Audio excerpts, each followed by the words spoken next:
What's up, guys? Welcome back. If you clicked on this video, you want to know about her just as much as we want to know about her as well. Speaking of her, her name will be Regina King. Today we're going to be reacting to the Regina King breaks down her career from Friday to Watchmen. And non-stop, I've been on the ground until the ball drop. Non-stop, I've been on the ground from January till the ball drop. Hey, now I'ma keep on hustling till the ball drop. It's your boy Trey, and I'm also here with so Soft Spoken Keys. like my voice. Y'all in the comments, man, mess with the video, man. Please help Keys find his voice. All right. Without further ado, we're gonna get into this video. I do something different for every single role that I play. It's part of the preparation. So the beauty of my life is that I've been working for over 35 years and it's still different. Still look good. I'm Regina King, and this is the timeline of my career. Okay, wait a minute, Mom. You said I was born a week late, right? You would have had me on time. I'd be 16 already. Then you should have come out when I asked you to.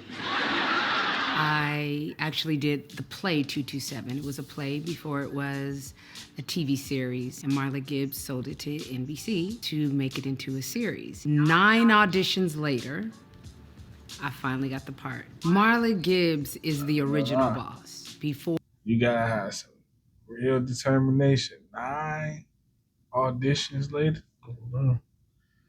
I don't even know about this TV show called 227. I gotta do my research on it. I wasn't a real big TV show person growing up. Man, this shit was like it was before us anyway. I mean, yeah, but you still know Sanford and Son, and I know. you know what I'm saying? But I'm saying though, Oh, I haven't heard of 227, bro. Or it was a thing to be the actor, the producer, the creator of something. Marla Gibbs was doing it in the Right, I 80s. seen this I before. had the opportunity What was to that? soak in so Wasn't he from the Jefferson? I don't know. Nigga just look familiar. You know, much information, so much boss ladiness at a young age that I know for sure that knowledge, that education has carried with me all the way until my adult career. Richardson. Wow. I've seen him before. He was at the Fox Hills High. Do he got a girlfriend? She was in Boys in the Hood. Yes. There's so much of a difference between how your mind works doing a sitcom and how your mind works doing a film. And then enters John Singleton, and I'm getting to see things for the first time through someone else's first time. Because of that, I believe he just was so open to everyone around being able to plug in to all of this knowledge and all this whole world that he was exposing us to, because we were all pretty green. It was a singular experience because it was this moment where you have all of these artists that just want to be true to the story. It was a special time. Did have hella artists and different actors and all that. And this around the time where artists really were starting to be into movies, like going to movies for real. Cause you really wasn't seeing rappers and stuff. So they were taking that shit to the next level. Oh, bro. Yeah. But to be able to pull that film off is crazy. But you know what's next to go. Dana, What? do me a favor. What, Craig? Hook me up with Debbie. She ain't got no time to be messing with you. Come on, Dana. On set, we just had a good time. It didn't necessarily feel like we were shooting a film. In hindsight, yes, it makes sense that it was such a success, but in the moment, it just felt like, they really letting us do this. Okay, let's do it. Don't nobody go in the bathroom for about 45 minutes. So I open the window. Having John Witherspoon play my father, that was huge. Because for us, I mean, him and Boomerang and make earrings to it like you're supposed to do it. Bam, bam, bam. So I just knew how brilliant this man was. And R.I.P. man. Pops is one funny man, bro. I ain't gonna lie. And it seems like everybody loved him, you know what I'm saying? Every time I hear somebody talk about him, you know what I'm saying? It's always good and how funny he was. This was Cube and my third film together. So we already had a brother and sister chemistry. It just was perfect to be sister and brother. Plus, Joy would kick your ass anyway. Joy ain't gonna do a goddamn thing. Craig, get out my room! Shut up. So I don't know that I went into it feeling like this is gonna be huge, this is gonna be a cult classic. But it did feel special. This ain't dope, bro. Well, hi there, Winston. How do you do? As you can see, I'm gotta even more prove beautiful and that. brilliant than whatever her name is. Get your butt out of that car! Okay. I think the thing that was just most exciting for me was that I was gonna get the opportunity to work with Angela Bassett and actually work with her. I think some people look at that as, oh, you guys have done 2 films together. I think if you talk to Angela and I, we don't look at it that way because Boys in the Hood, we were in different scenes. We didn't even see each other passing at work. So this was, for us in a lot of regard, our first film together. I ain't gonna lie, Angela Bassett, a cold actor too. She definitely, I see why she want to work with her too. She cold. love the fact that Kevin Sullivan really embraced the rehearsal process because the 3 of us were sisters. He wanted to see how we may have reacted in different stages in our life together. It was a really great process because I think what I've taken along with me is the importance of backstory. Building a backstory to your character. It may not be in the dialogue, but it should show up in the performance. It should make the character that you're watching feel like a full character. I really got a chance to exercise that working with Kevin Sullivan. Excuse me, everyone, I have a brief announcement to make. Peak childhood moment. No doubt. The Boondocks. If y'all never watched the Boondocks, it probably would not fit a lot of these kids' time nowadays. I think the I think the Moondog was ahead of their time too. No, it definitely was ahead of its time. But a lot of nowadays, the world is a little more sensitive. Nah, for real. Sure. And the Boondocks had a lot of Sensitive shit. For sure. and people. Don't forget about the people that they All the had. characters, everybody. Oh, bro. Let me get back into it. Jesus was black, Ronald Reagan was the devil, and the government is lying about 9/11. Thank you for your time and good night. I promise you to this day, I could have the Will Smith 50 kill deal, $500 million blockbuster, and people are still gonna come up to me to talk about Huey and Riley. I went in to audition for Riley, I got the part, and so they were still trying to cast Huey, and it was like almost a year process, and we still hadn't cast Huey, and I would read with different actors for Huey, and I would hear the directions that they would give, and so I just told my agent, I was like, I can audition for Huey, well, what do you think? Chuck was like, absolutely. And they asked me, could I do both the roles at the same time? Shout And I out was Chuck, like, man. Because She would have never did both of them. There's no telling who would be Huey. And Huey was my favorite one. I mean, like, go back and forth. And they were like, yeah. And I was like, sure. She hard as fuck Give me though a for that. What the No, hell for is real. wrong with you, Huey? Both of If them. your brother wants to play with Ed and Rummy, that's his business. Ed and Rummy are international criminals. There he go, hating again. Boy, stop me. When you're It's on a crazy, cartoon, bro. the thing that you always run into is being dated. The thing that's so great about South Park is the way they do that cartoon. They can turn it around so quickly, so the commentary is always current.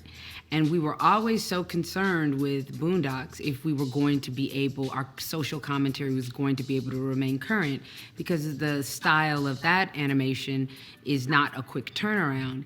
And we were able to remain current, and we were able to be a little dangerous. And there were times I would get the script and I would be like, whew, okay. Yeah, it was real. Well, I'm just doing my job. so Crazy. It's not my fault.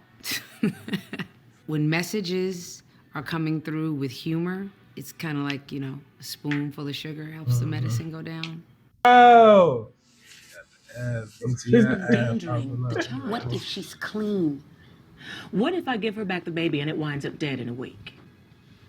You do your job. Let me do mine. Yes, she screwed up, but she's asking for another chance. Give it to her. Damn, the that's video her. was so special. Special for so many reasons. One, because I wow, wouldn't was it? a mother and I made the decision to go back to TV. That shit did not look like And that. so that I would not be taking roles that would take me out of the city. I wanted to be there, and I wanted my son to be in regular school. I didn't want him to be homeschooled. So here I am on a show that takes place in my city, the city that I'm born and bred in, Southland, LA. Oh my God, West Side. And it was such a powerful experience to be in the presence of the cast that I look at them as my brothers to this day. And then having teachers like Christopher Chulak and John Wells that truly embraced me wanting to be a director. That was really powerful. so she was a director in there? Well, it says somebody pushed her to wanting to be a director, so she was director. She's still cold. I just added more talent. I tell you. Have that support at a time when I was nervous about saying that I wanted to be a director out loud. Not only did they hear it, She but they asked my also question. said, oh yeah, you absolutely can do it. And they did everything in their power to co-sign it. And I know you pay for the lies you tell. You sent a man to jail when you ain't never even seen before. No, it's a bunch of movies. He's I've 22 never years heard of. old, Movie or TV young. show. But she did. And he wants to marry my daughter. If Beale Street could talk, I mean, James Baldwin, Barry Jenkins, how could I not want to be involved? What an amazing gift the universe can give. Now, Alice, I don't think that Frank was talking about hate. He was just speaking on the truth. I trust in God. I know he cares for me. I think of that whole role that I played through this one scene. And the thing that was really awesome to me about what Baldwin did in that scene and what Barry was able to continue is when you're looking at I've never seen this this. scenario through the eyes Never of both seen it. matriarchs. I hope you're proud how you raised your daughters. My girls ain't gonna be bringing no bastards home to feed. I can tell you that. And Sharon is a mother that lives and rules through love. And then you have Ingenue's character. Everything that she's doing is coming from a place of fear. That child is coming. It's your grandchild. While she would rule from a place of fear and Sharon would rule from a place of love, they both, at their very center, it was love. But our circumstances make us live things out differently. And that's true in life. There's a guy in my trunk. I knew you were going to tell us to round up the likelies. I just got to jump on things. You knew? Yes. Watch me. How do you know he's 7K?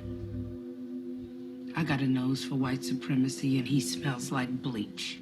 My sister and I, we have a production company, and we, for the longest, had been... Damn, she just going crazy. She just dropped that in like that. But Watchmen, that's not that superhero movie, is it? No. I mean, not superhero. Nah, I'm thinking about, you know what I'm thinking about? I think Watchdog. Oh, nigga, you think about a damn game. But that's a movie too, ain't Is it? it Watchdog? Yeah, it was a movie before a game. I think it was. I don't know. I remember the movie. I just know that ain't no damn. Why the fuck she had on that shit then? What was I tweaking?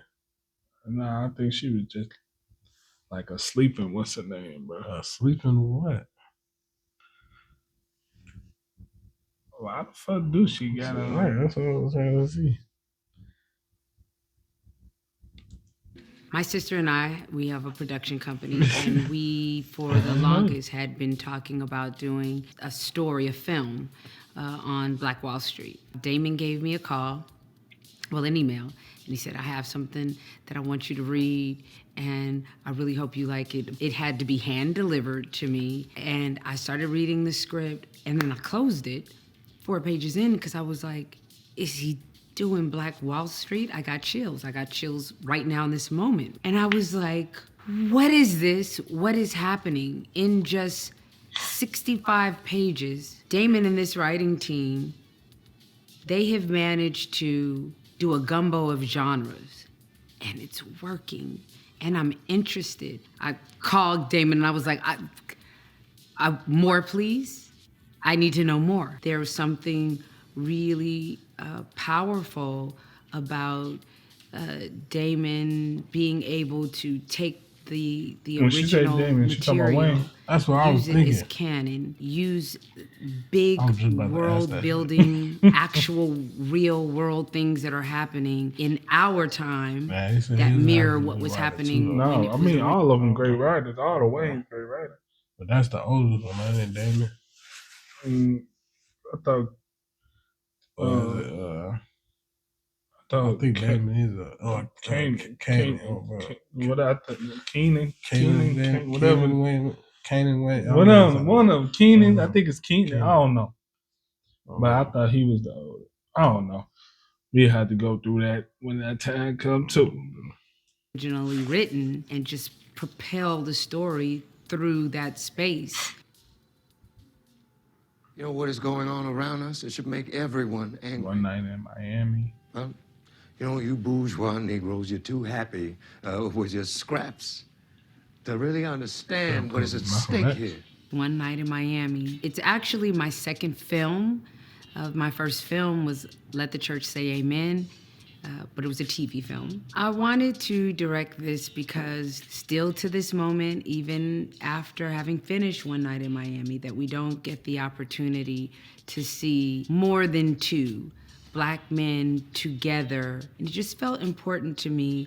When I read Kemp Powers' script, it was very clear that this was his love letter to being a Black man. Problem is, at the Copa, you have to sell that message to a bunch of white folks. That don't matter. They got souls, don't they? I feel like as an actor, there was so much I was absorbing along the way, but as being able to work as a director in TV, I was really, truly able to just be a sponge and treat it like school. And I was doing that until that perfect script that really spoke to me, that made me feel like I would do whatever I can to tell this story, came along. And Kemp Powers' One Night in Miami finally came my way. The angel who hunts down those who trespass Nah, I against seen him. this. At the harder they fall. Mercy. That shit hard. She did good, man. Bro, The she Harder They definitely Fall did her part. was a script that came to me actually while I was shooting The Watchmen. I had an amazing FaceTime with James Samuel, the writer-director. You know, I thought the script was good. You know, I thought it was solid, but I wasn't sure if I wanted to do a Western because I didn't really watch Westerns. And my agent, Lori, was like, you just gotta meet this guy. There's something special about him. And I did, and it was supposed to be just a 30-minute FaceTime. We ended up being on FaceTime for like an hour and some change. And he described the music to me through his eyes. James speaks through music.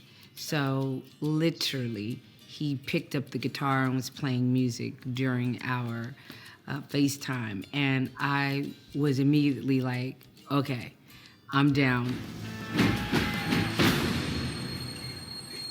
What the hell are you doing? There ain't nowhere to board a train, you damn stupid nigga. You know, he might could have said nincompoop. We ain't no nincompoop. And I was shooting one night in Miami in New Orleans. And I love the way they talk in New Orleans. So I decided to kind of root a bit of my accent, my dialect, a little Louisiana inspiration. Because I'd spent so much time there and the city really embraced us. The times we're absorbing the most information is when we don't think that we're learning. But when you don't feel like you're in a classroom setting, when you don't feel like you're doing something because you're being told that this is something that you have to learn, I think you're more of a sponge. No, for real. It's a fact.